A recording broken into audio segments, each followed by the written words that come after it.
ছাত্র শিবিরের যারা সংগঠনের নেতাকর্মীরা এরা আল জাজিরাতে মতো মিথ্যাচার করছে। সে নাকি সবজিওয়ালার কাছ থেকে অনুপ্রাণিত হয়েছে কারওয়ান বাজারে। আপনারা যদি এরকম স্বার্থপর হন, বাংলাদেশের মানুষও কিন্তু আপনাদেরকে নির্বাচনে তখন লাল কার্ড দেখায় দিবে যে আপনারা মিথ্যাচার করে ২৪-এর গণ অভ্যুত্থানকে নিজেদের একক সম্পত্তি করবেন, সেটি কখনোই সম্ভব না। আমি দেখলাম যে আল জাজিরার একটি ভিডিও, খুবই ডকুমেন্টারি, অসম্ভব দারুণ একটি ভিডিও নষ্ট হয়েছে কিছু খুঁতের কারণে। সেই খুঁতটা হইল সাদিক কায়েম আন্দোলনের মিছিলের আমাদের ছাত্র দলের ক্ষুদ্র যে ওয়ার্ডের কর্মী, তারও আন্দোলনের ছবি আছে, সাদিক কায়েমদের কেন ছবি নাই?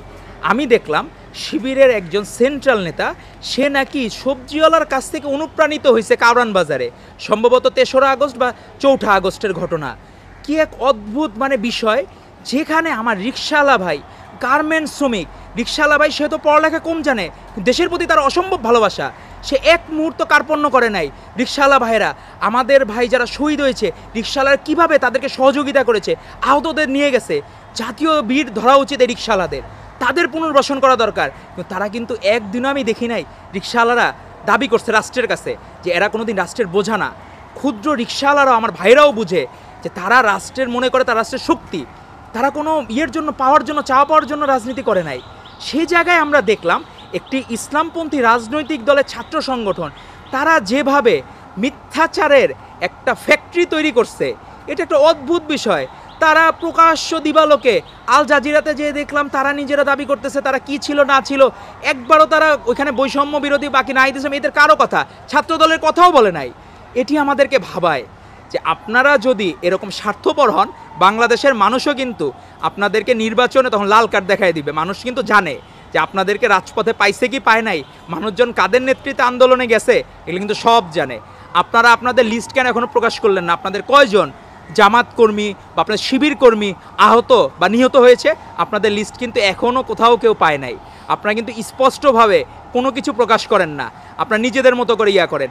আমার মনে হয় এই ২৪-এর গণ অভ্যুত্থানকে আমাদের ভারপ্রাপ্ত চেয়ারম্যান জনাব তারেক রহমান বলেছেন যে সাধারণ নাগরিকরা, বাংলাদেশের সকল দেশপ্রেমিক নাগরিকরা মিলে এই গণ অভ্যুত্থান করেছেন। সেই জায়গায় আপনারা দেখলাম এনসিপি স্লোগান দিচ্ছে আবু সাইদের মার্কা, এনসিপি মার্কা। আবার দেখলাম ছাত্র শিবিরের যারা সংগঠনের নেতাকর্মীরা এরা আল জাজিরাতে মতো মিথ্যাচার করছে, তারা অন্য কাউকে ক্রেডিট দিতে রাজি না, তারা নিজেদের মতো করে। আমরা স্যালুট জানাই যে যারা এই আন্দোলন সংগ্রামে প্রত্যেকে ক্ষুদ্রাতি ক্ষুদ্র ভূমিকাও রেখেছিল, সে হোক রিক্সাওয়ালা, সে হোক ভ্যানওয়ালা, সে হোক দিনমজুর, সে হোক ছাত্র, প্রত্যেকে আমাদের ভাই। আমাদের যারা গৃহিণী, আমাদের মা বোনরা ছিলেন, এরা নিশ্চয়ই ঘরে ফিরে গিয়েছেন, এরা তো কোনো দিন চান না স্টেক হোল্ডার হইতে।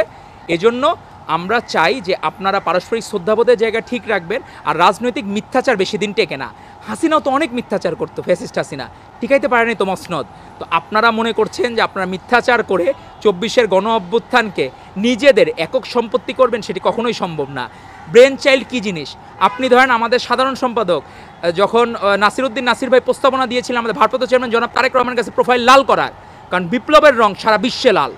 আগস্টের এরকম যেহেতু লীগের ওদের মনের ভিতর ছিল কালো, কলুষিত মন ছিল, এজন্য ওরা প্রোফাইল কালো করার প্রস্তাবনা দিত আগস্টের শুরুতে। সেই জায়গায় আমরা যে লাল করার প্রস্তাবনা আমাদের ভারপ্রাপ্ত চেয়ারম্যান জনাব তারেক রহমান দিয়েছেন, আমরা দেখলাম তারা বিভিন্নভাবে মিথ্যাচার করছে, তারা নাকি এইটা করেছে, তারা নাকি ওইটা করেছে।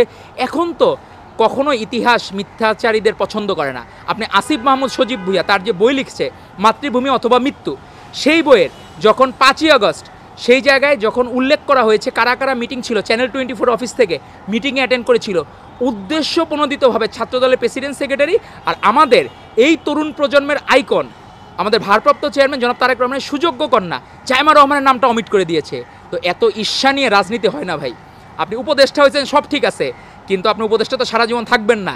মানুষের কাঠগড়ায় জবাবদিহিতা আপনাকে করতেই হবে, এবং আশা করি এই বিচারের কাঠগড়ায় আপনার সারা জীবন বিবেকতাড়িত হবেন ইনশাল্লাহ।